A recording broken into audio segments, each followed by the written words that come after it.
This is the Hardcore Encyclopedia, Steven Scoba, coming to you from Boston, Mass. I got some wicked killer news. Bane is back, Saturday, June 17th. They're coming back for a reunion show here in Boston. And guess what? Those tickets sold out so quick, they added a second show on Sunday. Same sick lineup. Damn, I'm so excited. This is awesome. I can't wait to see. Are they coming out with new music? Are they going to have more shows? Is this it? I don't know. I'm going to have to be patient just like you. Man, I don't want to be. This is just killer.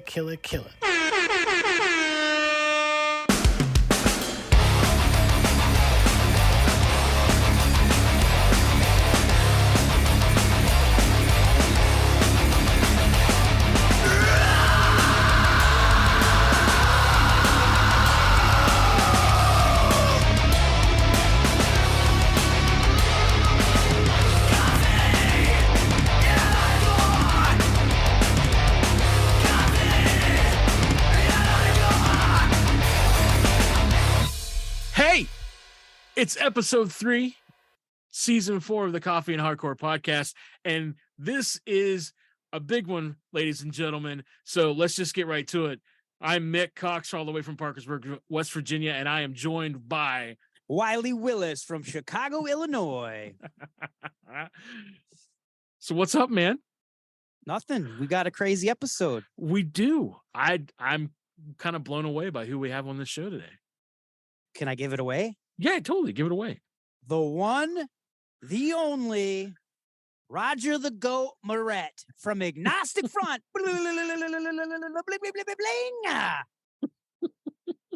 But can we talk about that new intro song that everyone just heard real quick? Oh, yeah, we probably need to say something about that too. Yeah. So who is that by? I don't even know. You don't know who that is? It was the winners of Album of the Year for Coffee and Hardcore in 2022. The one, the only, the vegan superstars, Moral Law. Yeah. That track is out of this universe. I'm honored that they did that for us. Yeah. Like you said, we gave them the Dundee Award. We had a Dundee Award made for them, right? Yes.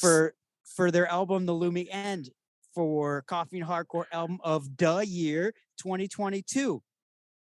And I just want to get into something real quick. Okay. As Mick always loves when I get into it.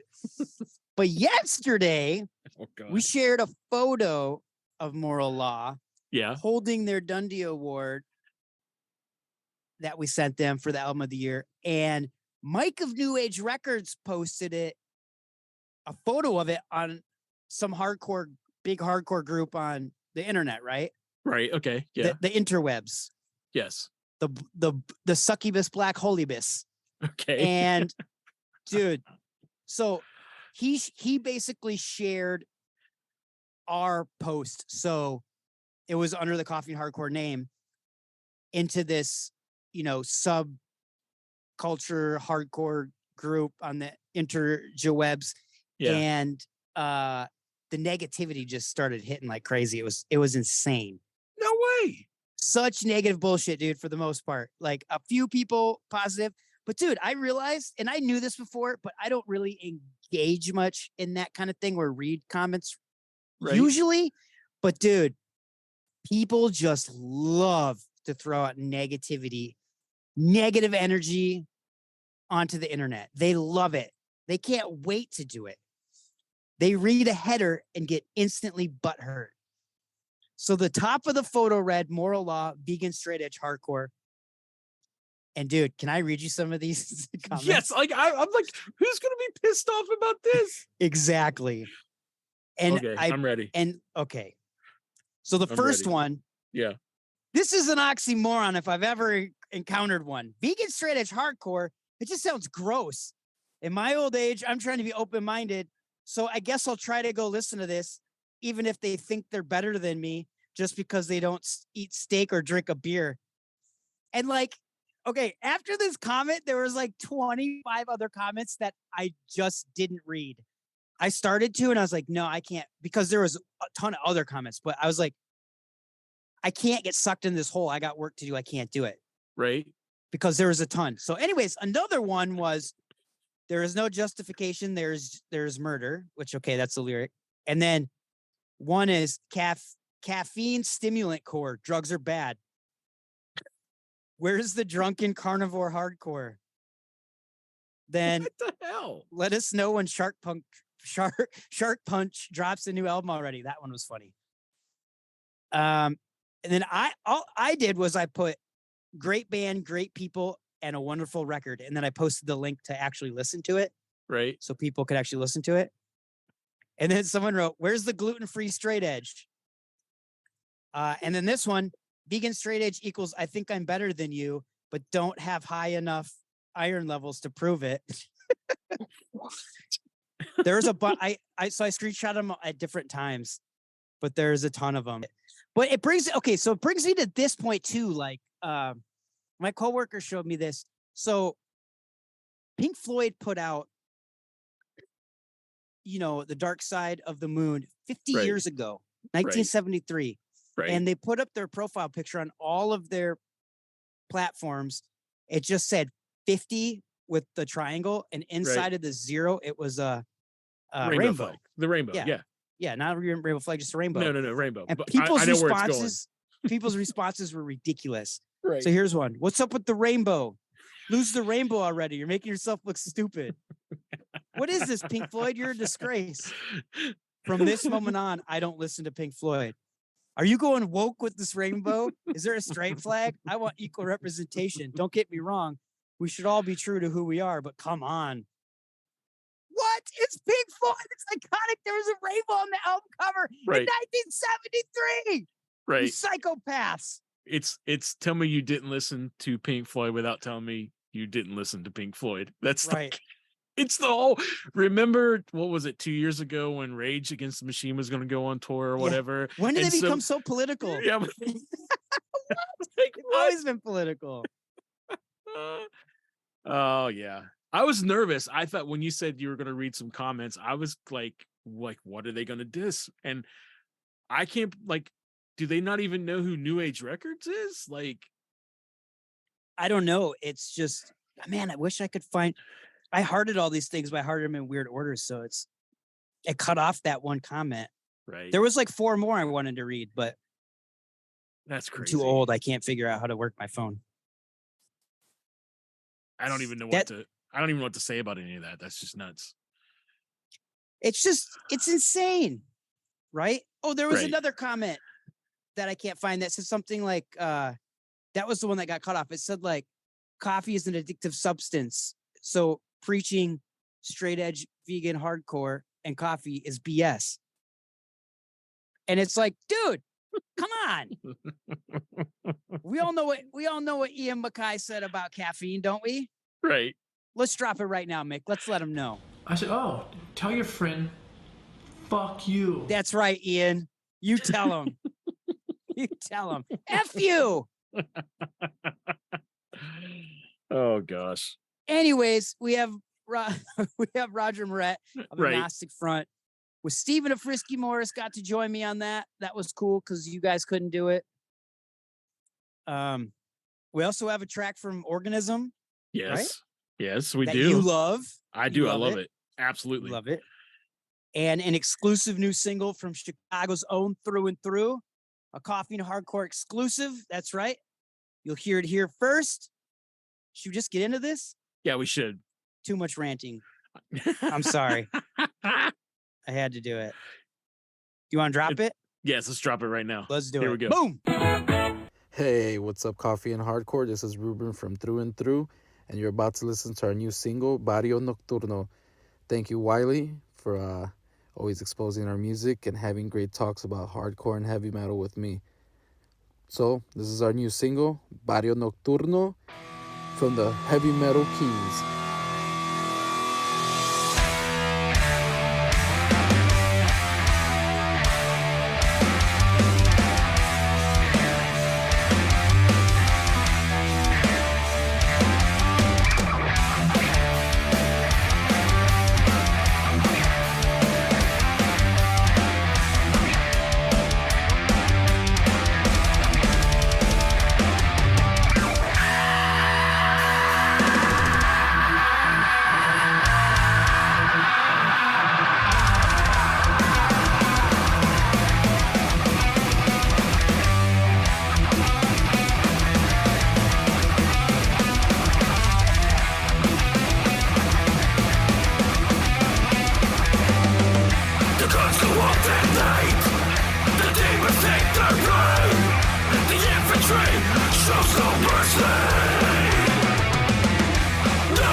Someday a real rain will come and wash all this scum off the streets.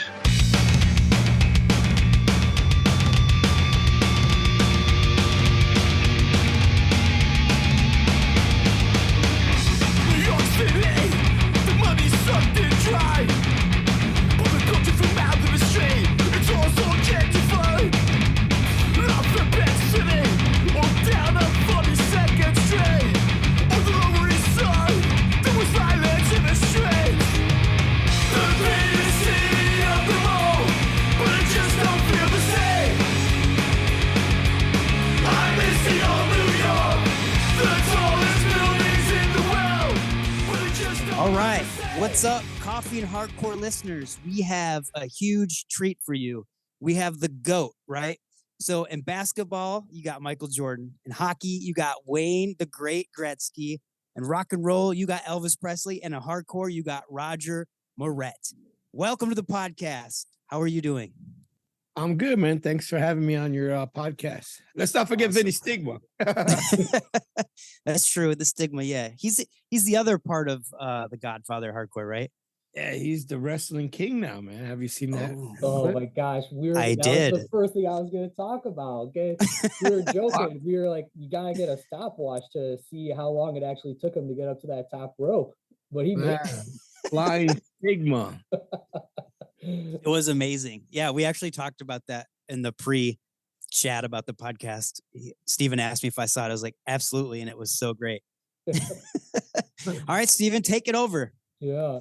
So, man, thank you so much for coming on. I wanted to first start things off since we're kind of in the beginning of 2023 with just the unbelievable recap that is 2022. I don't think it's like you're hitting East Coast in May and then you're in Europe, you're back for West Coast, you're back in Europe in the fall, you're finishing things out on the East Coast. You guys did a ton of touring. How was that kind of getting back into the swing of things with so many things being canceled and having like a somewhat normal tour schedule now? It was, I'll be honest with you. I mean, we keep it real. We don't like any days off. So, I mean, if it was up to me, we wouldn't have any days off. But on the American tour, we were sick of it all, and they want their days off, And I was actually grateful of those days off for the first time in my life. But it was hard. It was hard. The shows were great. People were excited to come back to shows. Mm. But it was difficult. It was difficult for me because my I'm still under 2 years on my first and a year on my second surgery. So it was kind of hard to go jump back in there, while I still really needed to recover for a couple years. Yeah, I know there was they hint a little bit in the documentary that we'll talk about that came out, that's now kind of available in a more widespread spread capacity from its initial release in 19. But yeah, I think going back to that, like the Godfathers of Hardcore documentary, it was really kind of, you talk about it a lot in the documentary that, you're just a normal guy and you got, stuff that happens just like everyone else. And, kind of ending there with like your brothers and all that stuff, checking the heart and all that. And, seeing over $150,000 from the GoFundMe with the recent surgeries and stuff like that. And I think from all of us as fans and just fans of you as a person and as the band, we're just happy that you're happy and healthy and able to kind of be back out there, as full force as you're able to.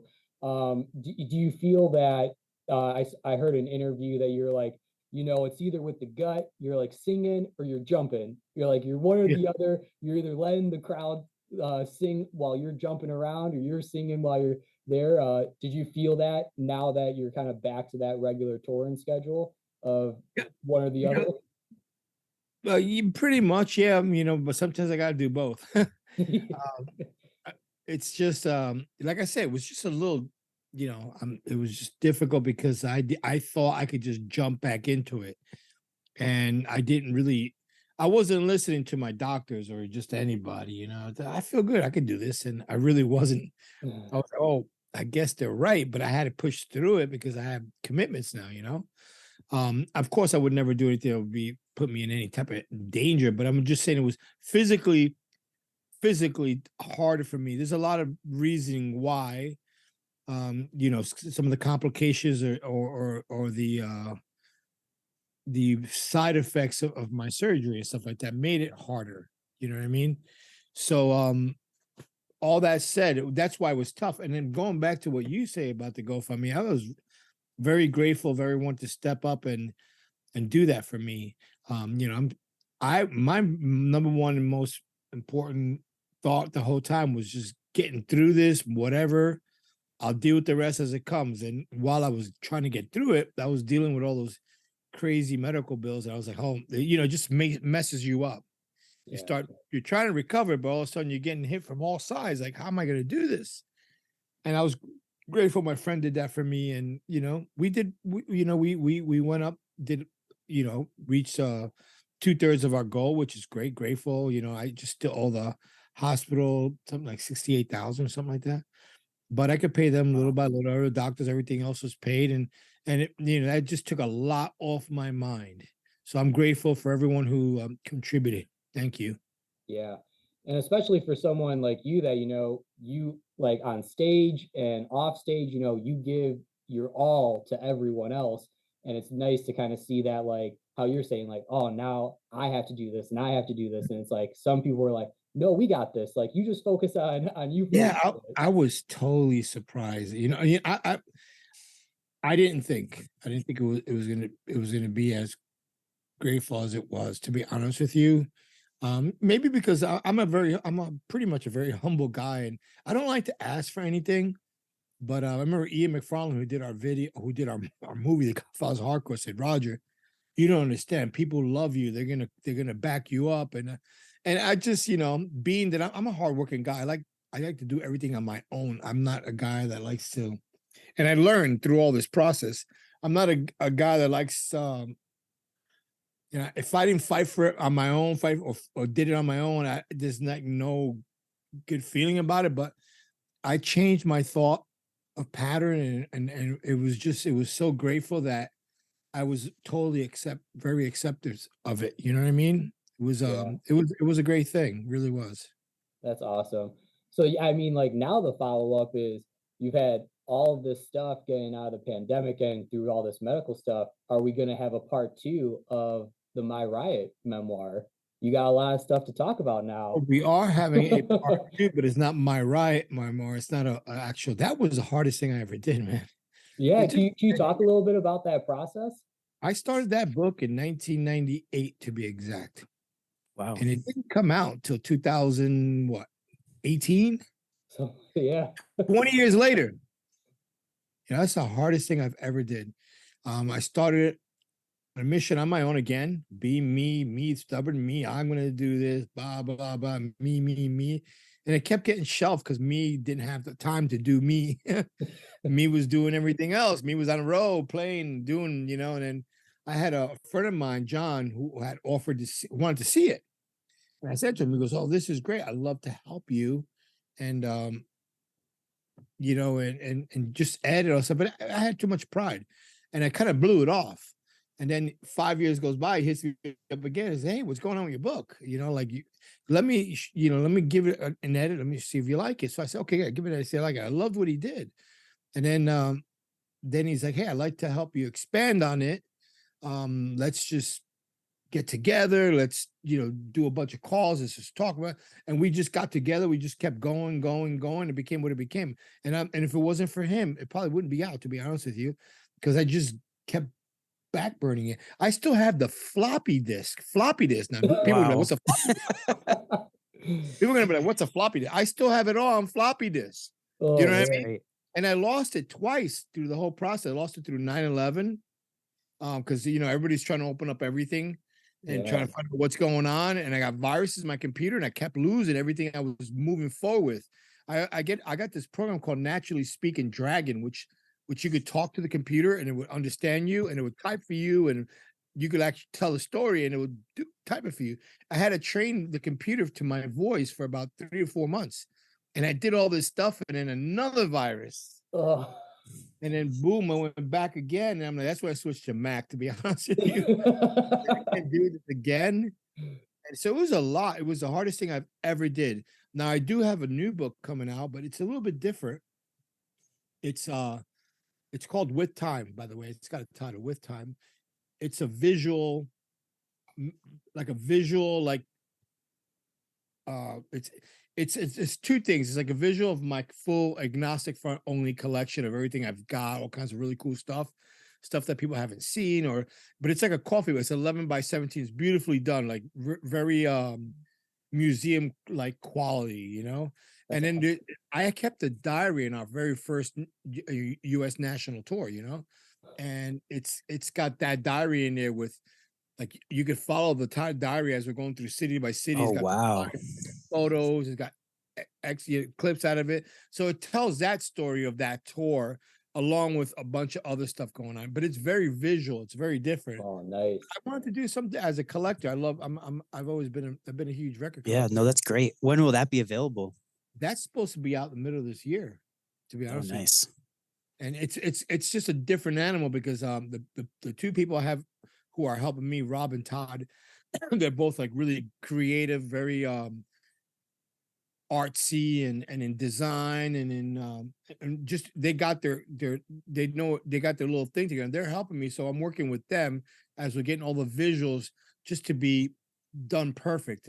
Todd's coming here next week, and we're gonna finish the missing parts and then take it from there. That's awesome. Is That that like is awesome.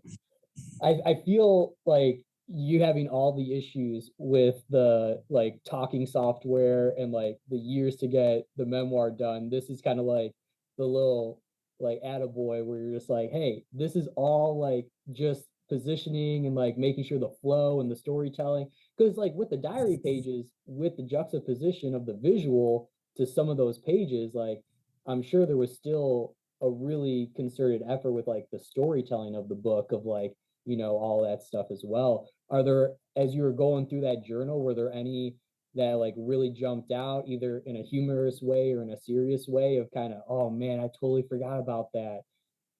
Oh, absolutely. What was cool about that is I totally forgot I had it to begin with. It was actually in that very one trunk, because I had a few of them over here. If you watch the beginning of the Godfather, Yeah, it's in the documentary. Yeah, I'm opening up a trunk. It was actually in that exact trunk. I still have the trunk. It's right over here. I've got everything. You know what I mean? And then I'm like, oh shit, this is the diary we kept, And then what was really cool about it is I got to meet up with the guys, me, Vinny, Jimmy, and Kabula, Rob Kabula, and we sat around and we just went through the diary page by page and just shooting the shit memories and stuff. And I did an amendment to it. So in the back of in the middle of the diary, I saw a whole amendment done later on of things that we're like, oh, remember this, remember that, just other thoughts and stuff, which is not part of the book. But it's really cool that we got to reminisce all that stuff, and it was a lot That of is cool. it was a crazy. Let me tell you, there's some crazy stuff in there. We on that very first tour, I think I talked about it in my book. We saw an actual real Ku Klux Klan rally by freak accident. It was the craziest thing I've ever seen in my life. We all did. We all just pulled over like, what the fuck? And we're on the side of the highway. We're like quietly looking, and we got all nervous. Like, let's get out of here. And we left. We just went driving. Wow, that's that's how nuts. bad it was back then. And What year was this? This is only 1985. Oh wow. And then we saw the same thing down south. We went. I went to some regular like gas stop and everything, and they still had bathrooms in. I forgot where we were, but it's in a diary where it says water, whites only, no black, stuff like that. I was like, wow, this is 1985. It was bugged out. You know what I mean? Like that is crazy. It was wild. We played a bar mitzvah on that tour. It's just so much, so it was cool. That has to be the coolest kid. Like now it's like, oh, I had some DJ play. Like there's some kid going back to class after we had Agnostic Front. Like, oh yeah, no big deal or anything, but Agnostic Front playing my bar mitzvah, like mic drop, like king of the school. It was a kid and three of his friends, and then it was in a real bar mitzvah. It was like in a real, like where people get married, and all that stuff. Fancy. Here we are on tour, 4 bald guys, all dirty, playing Victim in Pain and United Blood twice. Nobody knew what was going on. The kid and his friends were so excited. But you know what? I wish that kid would come. Because I've been trying to. There's got to be footage or something like that. Like I wish he would come forward. I've mentioned it a bunch of times already. Like we've never done a wedding. We've never done anything else. But we've done a bar mitzvah. It's just bugged out. We got to find that kid. Release the footage. We got to find that kid. Yeah. Imagine if he's got footage. Oh my He's got to. They always record bar mitzvahs. You gotta have some parent like with. We stayed at his house that night. We stayed at his house. Oh my gosh. Weird. We stayed at his house. His mom took us out for ice cream. and it got really strange. It got strange. I need to hear the story. How did it get strange? It got strange. Like, like tucking people in bed and stuff like that. It got strange. It's amazing. But that was probably like, he was probably in heaven at that point. He's like, oh my gosh, my favorite rock band, heavy band is like staying at my house. Played his bar mitzvah, stayed at his house. That's amazing. I have to ask, for all the bookers out there, in 1985, what was the cost for Agnostic Front to play a private bar mitzvah? I think it might and lodging. I think it was probably one of the only 2 real good paying shows ever. I think it was like maybe $500.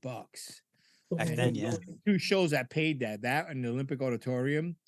That funded your tour. Huh? That funded your tour back then, right? Those 2 shows? Yeah, the tour, what's funny about the tour is it's like 2 months long. We only played like 20 shows. So and dates kept getting canceled in between. You're hustling for stuff, and we spent a lot of time like in people's houses for 3 or 4 days, just hanging out. Yeah. We joined every military base you could think of on that whole tour. No one ever called us in. We were just, let's go join the Navy today. Let's go join the Army today. It was wild. Recruiter? We went to recruiters. There's one time we went to this recruiting office. I forgot where we were. I think it's in the book too, in the new book thing. And the guy knew we were on acid or something. He was just tripping. We were tripping. He was tripping on us tripping. Wait, so you guys were tripping, and he was like freaking out that you guys were tripping? Well, he didn't take us serious. He had every right not to take us serious. We were just crazy. Like, we already signed up for the Navy today, but we want to be in the Marines also. We're trying out all of them. Yeah. in random states, random cities. We were even buying guns in all these different states where you couldn't buy them in New York, and collecting guns and ammunition and stuff. Changing our license, because to like I remember being in Florida and they're like, oh, you can't, you need to have a Florida state license to get a gun. So Wink, right? we grabbed an address that was locally nearby because I wasn't down south yet, but where my family is. We all changed our address to that. And when we went in and said, this is our new address, and we just moved there, boom, they just gave us license. And I remember in that particular license itself, I'm wearing a bandana. Weird, you're wearing a bandana. And then my wife, I kept that license till 2006. I kept renewing it because and every time I got pulled over, when I wasn't in New York City, I would pull that license and nothing was connected. So who knows how many tickets I got over there and vice versa. You know what I mean? Well, because they don't let you wear headwear, right? No. So my wife, when I got married, she made me stop all my dumb things. All your shenanigans. She's like, you're gonna go to jail. And that's where you live vicariously through Stigma now with the wrestling and all the other antics. Yeah, he's my guitar hero. Oh, that's funny. Gosh. So no police officer, nobody questioned the bandana in the. Never. That's hilarious. And I wish I had a photo of it before I turned it in, but I'm wearing a bandana. Wow, it was wild. And I started thinking, even though before all this, and we're talking about photo ID license. When I first joined the band, we first started even doing dates. There was no photo ID required. So all you had to do was show them it was a license. It had no photo, nothing. Said how old you were, your date, and brown hair, blue eyes, 5'8", 120 pounds. That's it. That was your license. That could have been anybody. Yeah. That's how easy it was to get into anywhere and do anything. All you had to do is borrow that piece of paper. You mean like going to a club or whatever? Yeah. Anything. That's Rent a car. Till about 1984, 85, it started becoming like with a photo. Wow. That's nuts. Yeah. We've come so far. Crazy. And then it's like now kind of going back to present day, you have that tour in 85, 86 Cause for Alarm comes out, and now you just put out in October a new music video for the Eliminator with the 2020 7-inch that came out. It's Toxic Shock, Eliminator, and is there another one on that 7-inch? Or is it just those two tracks when you redid all Cause for Alarm? Them two. Mm-hmm. So I thought there was 3. I was wrong. Sorry, Steven. So can you talk a little bit about like why was it Cause for Alarm that you chose that album to redo tracks? Like how did you pick those two tracks? Talk a little bit about how that 7-inch came about, because that release date, like unofficially, had to have been, if not right around everything shutting down in March of 2020. Well, I'm sorry. Let me just repeat that a minute. Yeah. So with the Eliminator and Toxic Shock being on that 7-inch, like what was it about those tracks? What was it about the Cause for Alarm album that made you choose that out of your whole discography to redo? And then it seemed like that 7-inch came out right around the entire shutdown in March of 2020. So like talk a little bit about like what happened to the release after all of that. Did it kind of get like mucked up with everything else, and that's why you're kind of putting the music video and everything out now for it? Yeah, that's exactly what happened. Like we went when we were doing our 5 count, there were like New York City shows with Sick of It All. Agnostic Front, Sick of It All. We just did 5 shows in the New York City area. Do you remember that? It was 5 shows in the New York City area alone. We also played with the Misfits. That was the end of 2019. It was December of 2019, right before Christmas. And we went into the studio. We knew that the Eliminated figure was coming out, the one that done by Super 7. Yeah. Right. And then once our label knew about that, they're like, hey, why don't we get you guys in the studio, we record 2 songs from Cause for Alarm, and we were doing those 2 regularly live, and then we'll hook up with Super 7 and we'll do a cool 7-inch and figure, like just promotional stuff. Yeah. And it sounded great. So they booked us the They booked us everything while we were there for those 2 days of the shows, whatever, 5 shows. And in between that, we went in there and knocked it out. And then just like you said, the pandemic happened. Everything still came out, but then we were supposed to do that little video. But we were like, we just put the video on pause because we had released already 2 videos, and it really, you're in a pandemic. It doesn't make any sense keeping releasing stuff and you're not doing anything. So we saved this one to this tour coming up, and we just threw it out there. That's awesome. That's Did interesting Super that, like, 7 it was combined with the figure. Yeah, did they actually do that? I thought I saw it for sale much later. No, it was originally released as a combination Through Super 7. and then what was for sale through Super 7, it was a combo, Wow. and through Super 7 you could get both. I think I forgot how many. There was a couple left out just for direct. That was our copies. There was a bunch of clear vinyl that were made for us. That was our pay, Mhm. whatever. But we were in a middle pandemic, so we didn't know what to do. So then we released it. Oh, We're okay. like, okay, here it is. All right, you know what I mean? That's where you saw it. But we were supposed to release Yeah. that we were supposed to have it with us on the tour with Sick With All in 2009 and 2020 when that was supposed to happen. Yeah, because I was gonna say I saw the figure. I didn't even see them release the record. That's crazy. But I saw you Yeah, guys release it. Yeah, there's 4 figures altogether they've released. Yep. Awesome. That's awesome. I love Super 7. I get the Toxic Avenger one, Crusader one every time they put one out. Yeah. That's like, because like with the collecting, like the figure thing, I feel like punk and hardcore with collecting, like you had that trunk in the documentary and you're like, oh man, like now I'm like super jacked about all this stuff, and I'll look through my drawers of like my bands and stuff. And like with you have the little collector items in the trunk, but then I'm sure the cars and everything that you do with the Rumblers Car Club and your jujitsu stuff. Talk a little bit about like outside of Agnostic Front, like that kind of stuff. And is there anything else unusual that people wouldn't expect that you kind of have a hobby interest in or that you collect on the side? Well, I mean, let's see one thing at a time. Yeah. I'm an avid record collector and memorabilia collector of New York hardcore and anything in that kind of my area. Like I have a ton of Misfits stuff. I've always, that's like my favorite band besides Agnostic Front, my own band. And just Agnostic Front, just so you know, Agnostic Front alone, I think it's 478 different variants, just alone. People don't even know how much stuff is out there. 100 of it, about 100, maybe less, are Russian bootleg. What do you call those little vinyl? They're like paper. What do they call? Oh, Flexi discs. And they got the craziest covers in the world. And I'm so infatuated in collecting all these when they were all made in Russia. And a lot of people don't even know about that. So just imagine alone, there's 400 something different variations of Agnostic Front vinyl cassette. Just vinyl cassette. I never collected CDs because I never was into CDs. I didn't even have a CD player.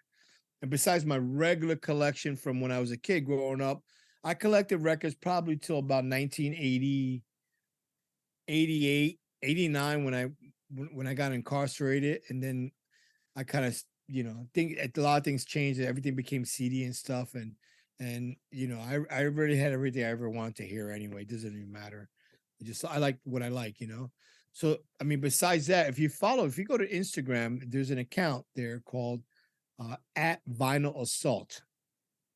If you get a chance, go to @VinylAssault. That's me bored in the pandemic, in the very beginning of the pandemic. I decided to put some records up or some of my collection stuff up it goes, if you follow it, it's in a tour way. It's like, it's visiting the country in a circle. Like, and it was just me listening to let me see what I'm going to do today. I'm going to listen to everything in the New York area, everything in the North Pacific, everything in the Midwest. And I want to listen just what I want to listen to. So I did kind of like the book. And I did like this whole thing. There's a lot of, and then you could see a lot of my regular collection, some of the stuff I have. And that's just some of the stuff I have. And that's been a hobby of mine for many, many years. And as you see all the memorabilia stuff I have with Agnostic Front, that's why I'm making this book too, because people were like so amazed that I still have all this stuff, and especially all the rare AF stuff. I got Agnostic Front tapes, the reels. I have acetates. I have test. I have stuff that you like. I didn't even know this stuff existed. And then besides that, Rumblers are a big thing in my life too. Is the car club, of course, that me and my buddy Squirm we started back in 1996, I think. And we've been around for a while. I had a beautiful car I worked on for about 8 years, and because of my illnesses and stuff, I had to sell the car. Oh man, make payment on stuff. I knew I had to let go of something as things were getting close. This is before the GoFundMe and everything kind of kicked in. I didn't want to really let go of some of my records, so the car had to go because my record's been moving forever, and that's still my peace of mind. I go back to them, and it keeps me, music is everything to me. And the great thing, not the great thing about it, but the cool thing about it is that the club did pitch in and bought me another car. It's nothing like the one I had, but I'm working on it. It's cool. It's still a car. So the Rumblers are an international club based here in America with about 5 chapters in America, or 4, 1 Nomads chapter. Then we have in Europe, we have the same thing, about 5 chapters in the continent of Europe and 1 Nomads. We even got a Nomad out in Japan and stuff like that. We just love cars, custom cars, and culture. Most of us are old punk rockers that just like cars, Yeah. Hot rods and customs, basically pre-63, and then of course another one of my big hobbies is jiu-jitsu. It's more of a I did it for myself. I just wanted to, it's really good in, besides the self-defense part of it, it's a really good way for me to focus mentally on stuff that's been bothering me, just to let it go. Because when you walk in there, you let things go, and now you're in with people of that want to train, and it's so cool. You know what I mean? Which led to my wife recently opening up her own studio, which is really cool because I train there with her for free. There you go. It's my wife and her partner. It's Gracie Jiu-Jitsu Scottsdale. You could, if you do the same thing with that, if you do the Instagram, it's at Gracie Jiu-Jitsu Scottsdale, and I'm there all the time and helping them when I'm home. And we've been training for me and my wife been training for a good 7 years. Our kids have been training for 2 years before that. They were 4 and 6 when they started, so it's just good for us. Something we love to do for our family. Never been into sports, believe it or not. Never been big on sports, but I never even went to jiu-jitsu I'm not into the sport of jiu-jitsu either, which I admire it, and I love what they all do with it. I've just always liked the self-defense part of it, Yeah, and it's nice that it's like, whether it's like the music or the cars or like, I'm sure the kids as they grow up, they'll have interests that come and go, but in this moment, having that jujitsu is like a family thing.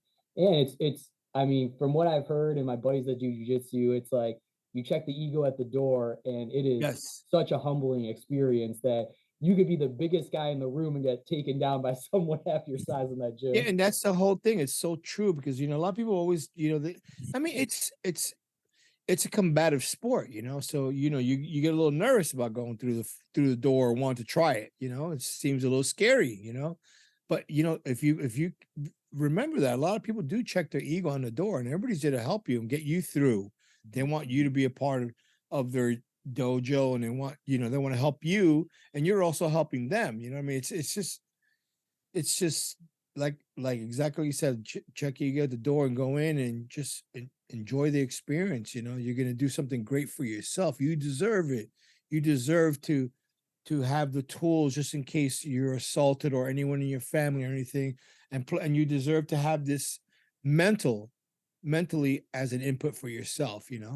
Yeah, and I feel like you being someone that doesn't like to sit still, you're always on the go, whether it's Agnostic Front, Rumblers, Jiu-Jitsu. I always joke around. I was telling Wiley the story of how I found out about Agnostic Front was because I'm a huge street punk kid.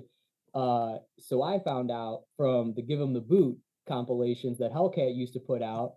There was Roger Miret and the Disasters. I got into them around like when 1984 came out. And then my buddy we're in Chicago.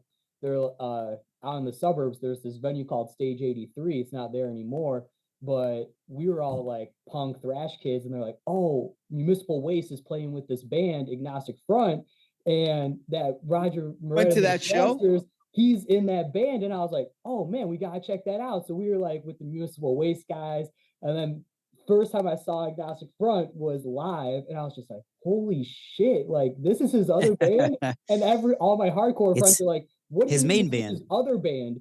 The Yeah. Disasters is his other band. Like this Yeah. is the band." And That's that funny. was a crazy show. Do you remember how that show ended? I remember like all the people handcuffed in the parking lot. We had to wait because we were laying up with the Municipal Waste guys in their van because we like were day of roadies helping them out because we were just like we can't get our car out. So Huge they were like, riot. "Hey, do you want to help us like load our stuff in?" And we were like, "Sure." So we're just like in their weird white van at the side of Stage 83 while everyone's getting processed and no one can move their cars. Oh man. I can't remember you Right. remember that show of all the hundreds of thousands of shows you do. Yeah, you don't forget shows like that. You know what I mean? But yeah, Oh, it's true. You know, that's another thing. You know, besides the love of music I have is, you know, I write a lot of music stuff, and I just started realizing some songs didn't fit really well with this and that. So I have my 3 outlets to go to, basically, whether it's, you know, Agnostic Front or Roger Miret Disasters or the Alligators. I don't know if you heard of the Alligators yet. yeah, I Yeah. wanted to talk a little bit about that too. Yeah, just all the musical projects. You guys just put out a new record recently. Yeah, we put out a record through the pandemic, and it was great, you know. The funny thing about the Alligators, is odd about the Alligators, no one ever asked us to play a show, which is bizarre. We have 2 albums out, and it's kind of, in a way, it's mysterious, you know what I mean? But a lot of people are familiar with it, and then they hear like, "Holy shit, I didn't even know this was out." We have 2 albums. One came out on Bridge 9, and this one that the last Newest one. one. Yeah, I'm trying to remember the titles of both of them, but either way, it's the Alligators, and it's myself singing with the guys from the band called Instead. That were a straight edge band. Yeah, we know them. Yeah. County. So it's those guys and me. Well, the very last record came out. It's a little different. It's 2 guys from Instead, myself, and then my guitar player from the Disasters, Reese. Okay. So Okay. I got me, a Disaster, and two Instead. Instead of the original was just 3 Instead of me. But it's just a passionate project of pure old school, crazy, fast, chaotic hardcore. Yeah. And I get my outlets of everything everywhere. Just, you know, I used to tour everything. I used to tour all the bands, but then when I got married, I couldn't do that. You know, I need to spend time with my family. But when I wasn't, I was still, you know, out and crazy, had nothing to do in my life. I'll be on the road 370 days if you give it to me. You know what I mean? Not now. Now I want to be with my kids, you know? Yeah. Oh man. But hey, just so you know, we are going to record something short we are recording an album with Agnostic Front. We are recording an album with the Disasters and something with the Alligators. I'm trying to get all those 3 done this year. That's all in the studio at the same all time. 3. No, Yeah, not the the same time. time. But like, I know. I just like there was like a 20 questions with you, and it was like live show or recording, and without skipping a beat, you were like live show. Like, so are you setting up your own like worst nightmare that it's like studio to studio to studio, or do you? No, like what I'm doing now is I'm letting them go record, and then I'll come in, you know, for the vocals, backup vocals. I know the songs, we all go back and forth. That's the big difference now with recording and everything. We go back and forth with stuff. I'm familiarized with it. The Alligators is different. The Alligators, nobody's supposed to know nothing till that day, and you only have 3 times. You have one time to figure out the song and practice it. A second time to practice. A third time we're recording it, and that's that. So no one ever heard nothing. That's what keeps it chaotic and crazy. Oh man! But with Agnostic Front and the Disasters, we all go back and forth. We're pretty familiar with it. The Alligators is top secret. It's me here and Rich from Instead, and the Alligators. He lives here too, and we get together. We know the deal, and we surprise the other guys. You know? Oh, nice. Wow, that's cool. That's kind of cool thing to know. Process. Yeah, I like that. Man, ask him the most important. Ask him the most important question, Steven. Yeah, so the whole reason we're kind of all brought together, Yeah. the last main thing to talk about is the collaboration with Oak and Crow Coffee. You want to talk a little bit about how that got started, like what coffee drinkers can expect from this release? Well, I think it got started through Mike Gallo, right? Mike Gallo, someone approached Mike Gallo. I forgot who. I don't know. Somehow Mike came to it. Was also they wanted to do something to help me out with my medical bills. And they Oak and Crow approached Mike Gallo because no one knew how to get a hold of me. And I've been really quiet, and I still am today, to be honest with you. I still kind of feel like I need to be with myself to process. I went through a lot, and I'm still processing it through a lot. For sure. And I say, hey, these guys want to, they've been doing all these really cool collaboration coffees with Danny Diablo and all this stuff. And yeah, they did it with Hoya too, right? Yeah. And then they reached out to me. They want to do something for you. They know you're going through your GoFund. They want to help you out, and that's how it happened. And then I was reached out. Who reached out to me again? I'm trying to remember. Wiley, do you know who would have reached out? Was it Jacob or from Oak and Crow? Yes, Jacob. Yeah. It was Jacob. Yeah. And then he sent me like 30 samples, right? Something like that.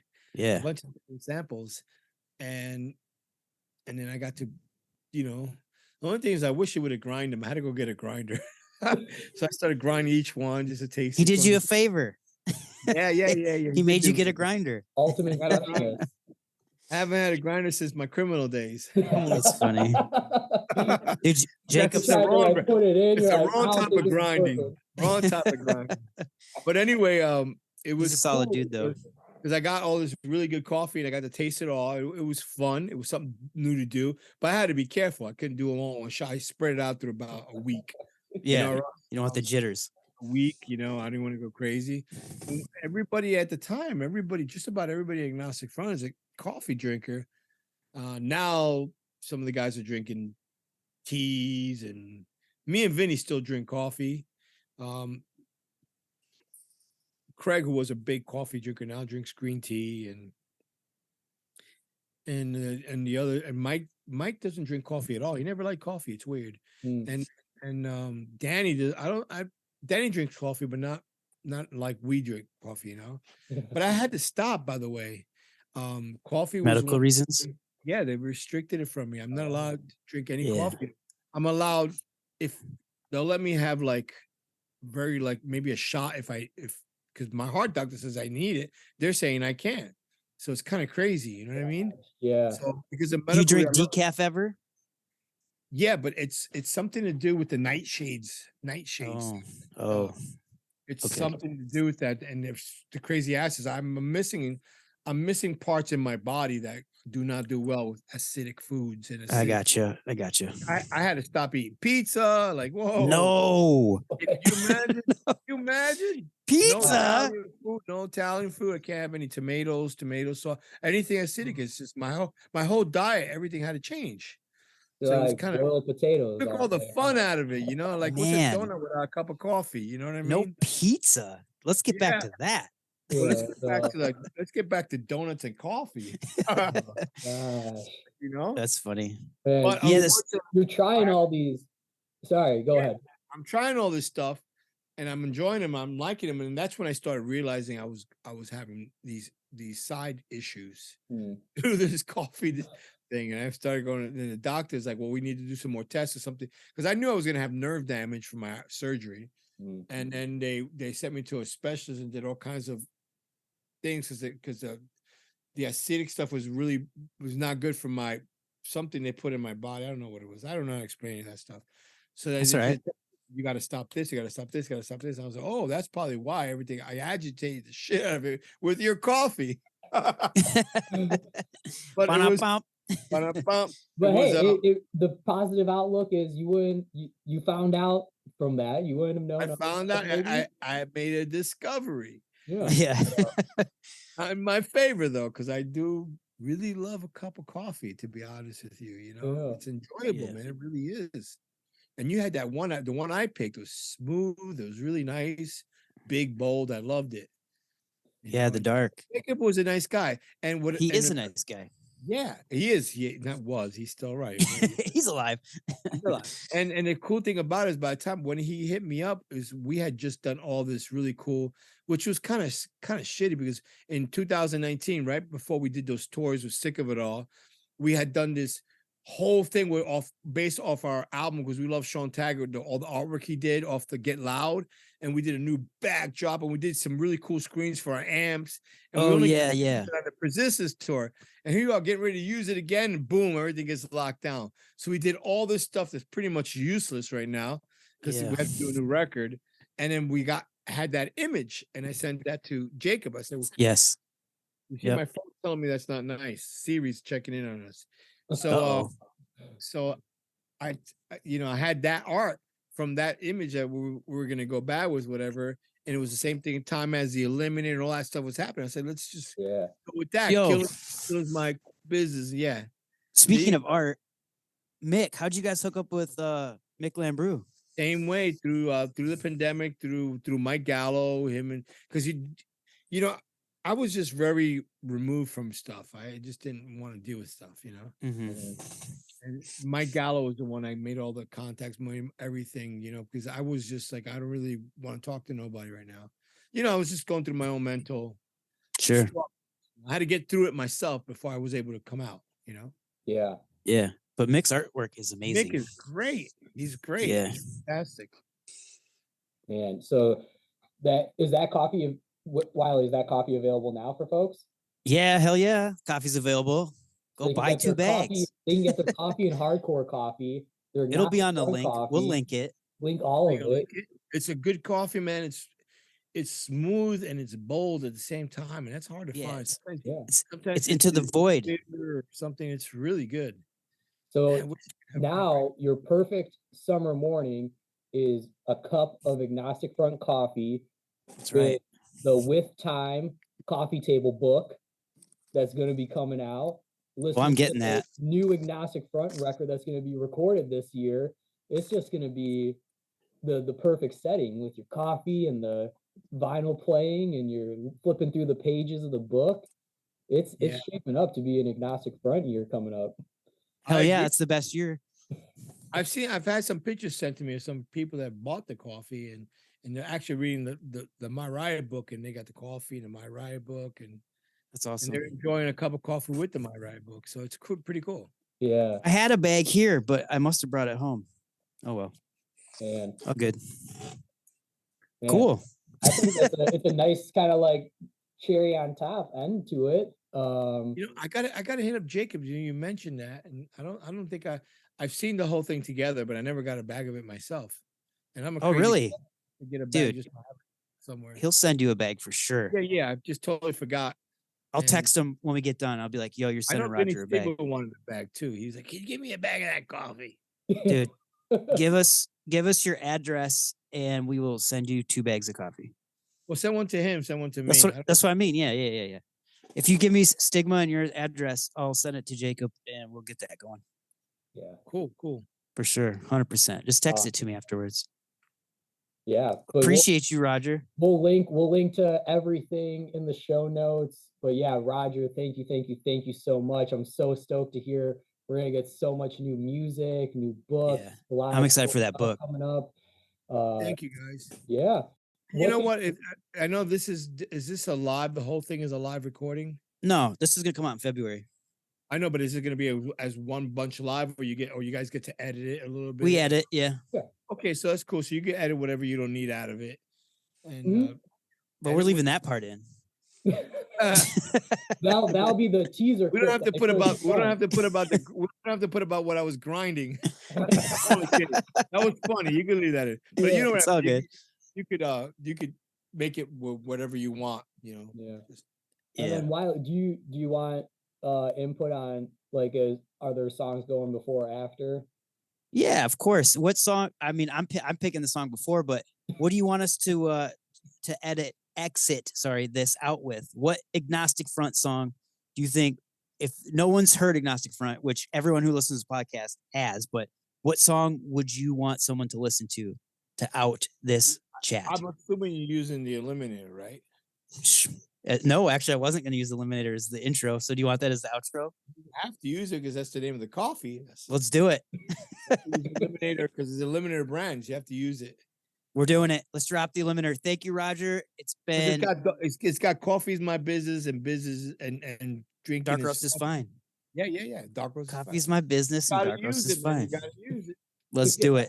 We're dropping it. Here we go. Eliminator now. Boom.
Hey, this is Roger from Agnostic Front.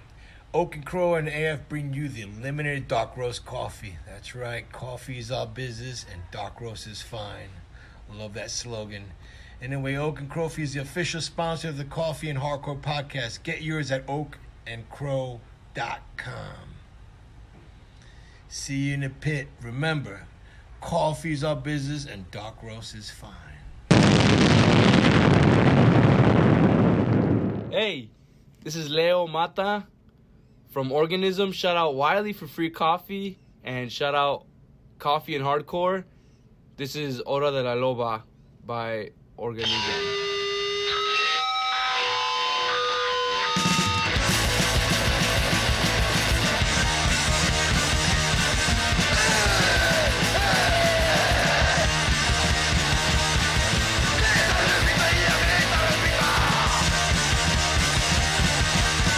Yeah.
Damn.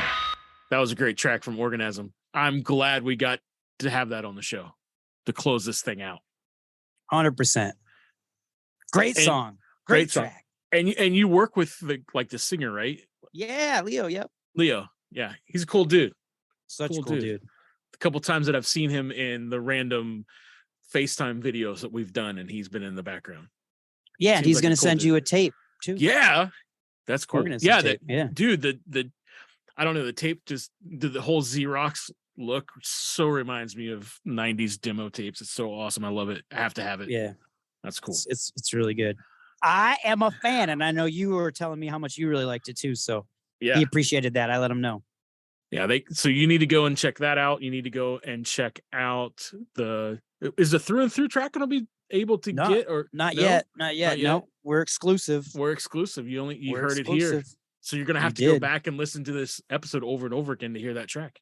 That's right. Dude, it's such a good track, too. It is. It's brutal. It's brutal. Such a good track. And we had the one and only, the GOAT on this episode. GOAT? Yes. Roger. So I kind of messed up, right? My fault. I double booked. So next time we're going to have another band. We are. I'm jacking up the format this early. Right. And on this episode, you had, it was you and Stephen DeFalco. Yep. And then on the next episode at the end of the month, it's going to be myself and Stephen DeFalco. Yeah. So yeah, pretty cool. So we're going to have contact. Yeah. We're going to have contact on Patient Zero Records. That's right. Up there with Bitter Truth and Last Gasp and Discourage on? Discourage, yes, and Discourage. Yeah, our buddy Matt's in that band. Our buddy Matt. Matt. So hey, listen, if you dug this episode, like maybe this is the first time checking us out because hey, we did have the one and only Roger Miret on, and we're retiring. Yeah, we could be done now. But if this is your first time, hey, like us on our Instagram page, Instapal. And check out our stuff. Help us get the word out. And Wiley, I found something out today. You're going to be amazed by this. Yes, please tell me. For the me. longest time, our listeners frequented Spotify a whole lot. That was where a majority of our listeners have come from. But can I tell you, in the last, I would say this last half of 2022, going into 2023, it is now a dead even heat between Apple listeners and Spotify. It's like they're fighting one another. It's like that's legit, crazy. like I think 48 and 47% on each side, and there's some people that use the other stuff, but yeah, crazy. There is no other stuff, but yeah. So the stone pad, so give us some stars or some likes on those places too. That gets us up in the algorithm so other people could find us and see us. And I'll take some smiley faces. And some smiley faces, whatever some stickers, got. Pony stickers. I'll take them. Just help us out, get the word out, and it'll be great. Mail me some iced coffee in an envelope, please. Iced coffee in an envelope. Jeez. Well, don't freeze. It's cold. That's right. That's right. True. So can I say something? I might get arrested by saying this, but okay. Not really. So so right when you go outside of my work, they knock down this building and it's an empty lot and it's perfect for an ice hockey rink.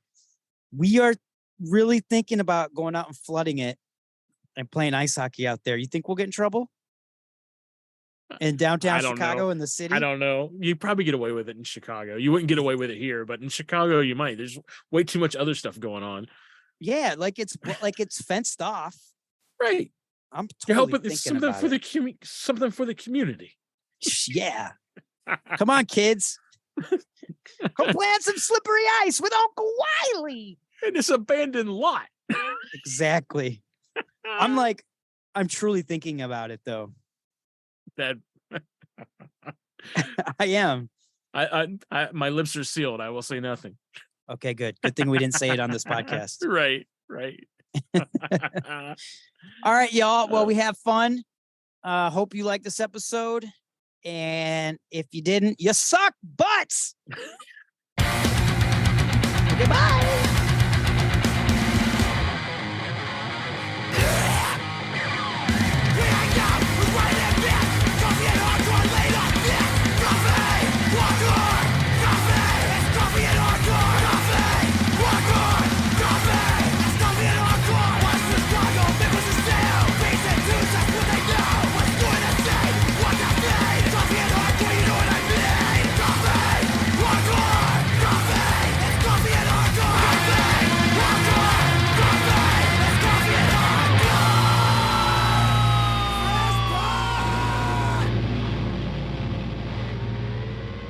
bonus round. All right, guys. Thank you so much. I am just like I'm still my car ride home is gonna be like I can't believe he remembers that Stage 83 show. That show was so That was fucking crazy, wild. right? And that was the first time That's awesome. I was back because I was like going on the boogie boards and like because I'm used to municipal waste shows. And then I just see this guy being like, if she's gonna hit like a girl, I'm gonna hit her like a girl. And I'm like, what the fuck is happening? And I'm like people are on the pool table, and I'm just like, we go outside and all those people are in handcuffs in the parking lot. And I was just like, man, like big ass brawl.